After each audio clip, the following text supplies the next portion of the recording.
حضرات، کیا کچھ ایسے لوگ بھی ہیں جنہیں روزے کی رخصت ہے، یعنی چھوٹ ہے کہ وہ روزہ نہ رکھیں؟ کون لوگ ہیں وہ؟ تو کئی سارے لوگ ایسے ہیں کہ جن کے لیے روزے کی چھوٹ ہے، رخصت ہے، اور کچھ لوگ ایسے ہیں کہ وہ روزے کا فدیہ کریں، اور کچھ ایسے ہیں کہ وہ بعد میں روزہ رکھیں۔ میں ان کے تعلق سے آپ کو بتانا چاہتا ہوں۔ حضرات، جسے کسی کا شیر خوار بچہ ہے، کوئی عورت اپنے بچے کو دودھ پلاتی ہے اور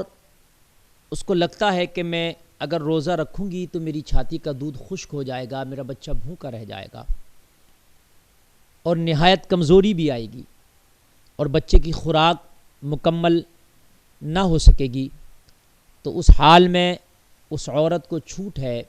رعایت ہے کہ وہ روزہ نہ رکھے اور بچے کو دودھ پلائے۔ چونکہ دودھ جو ہے وہ کھانے اور پینے سے تعلق رکھتا ہے۔ اگر دودھ پلانے والی عورت نہ کھائے اور نہ پیے تو اس کی چھاتی کا دودھ بھی خشک ہو جاتا ہے، اور بچہ دن میں کئی بار دودھ پیتا ہے کیونکہ اس کی خوراک تھوڑی ہوتی ہے اور جلدی جلدی اس کو بھوک لگ جاتی ہے۔ تو کبھی کبھی ایسا ہوتا ہے کہ پھر بچہ کئی بار دودھ پیے، اور اگر عورت روزہ رکھ لی ہے تو اس کی چھاتی میں دودھ خشک ہونے کی وجہ سے بچہ روتا رہتا ہے، پورا دن پریشان رہے گا اور فاقے کی وجہ سے بلبلاتا بلکتا رہے گا۔ تو اسلام بڑا پیارا مذہب ہے، اسلام کا طریقہ بڑا پیارا طریقہ ہے۔ تو اس وقت اس بچے کو تڑپایا نہ جائے، اس بچے کو کی بھوک کو جو ہے دیکھا نہیں جائے گا ماں سے۔ اسلام نے یہاں پر رعایت رکھی ہے۔ کتنا پیارا اور اچھا مذہب ہے کہ یہاں پر کتنا خیال چھوٹے چھوٹے بچوں کا بھی مذہب اسلام میں خیال کیا گیا ہے،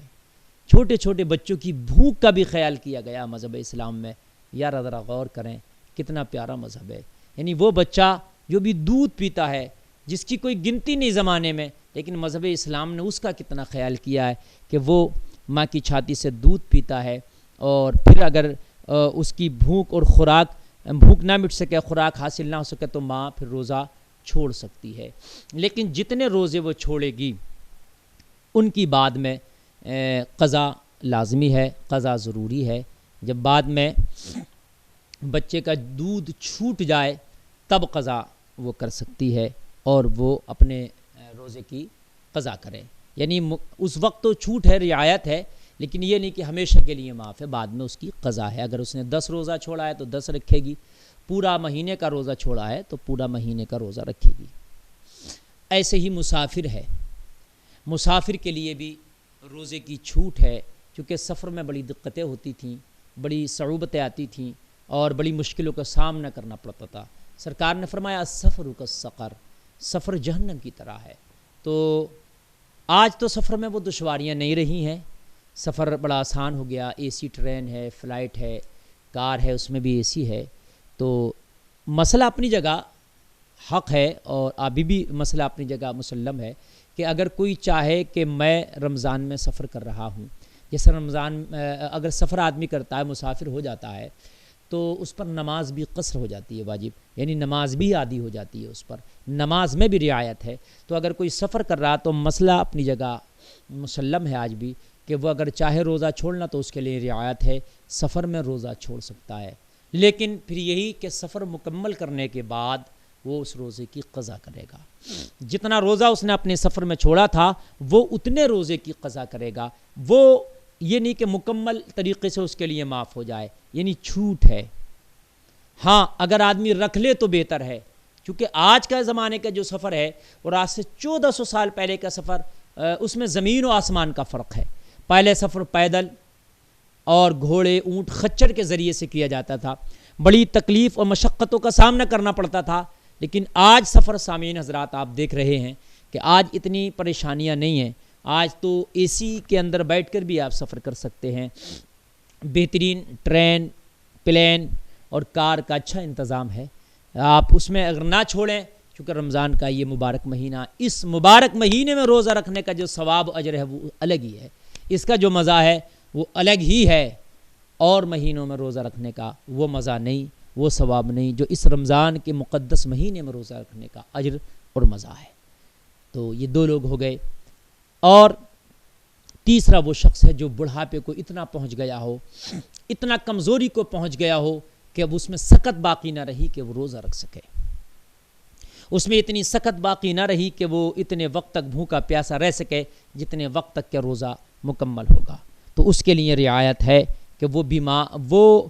بوڑھا اور کمزور جس میں سکت باقی نہ رہی ہو اور نہایت کمزوری کو پہنچ گیا ہو اور وہ روزہ رکھنے کی طاقت نہ رکھتا ہو، تو پھر وہ کیا کرے، وہ اس کے لیے چھوٹ ہے، مگر وہ روزے کا اپنا جو ہے کسی غریب کو اس کا ایک بدلے میں کھانا کھلائے گا، جو اس کا فدیہ ہے وہ ادا کرے گا۔ کون؟ جو کمزور ہے، کسی غریب کو وہ کھانا کھلائے گا اپنے روزے کے بدلے میں،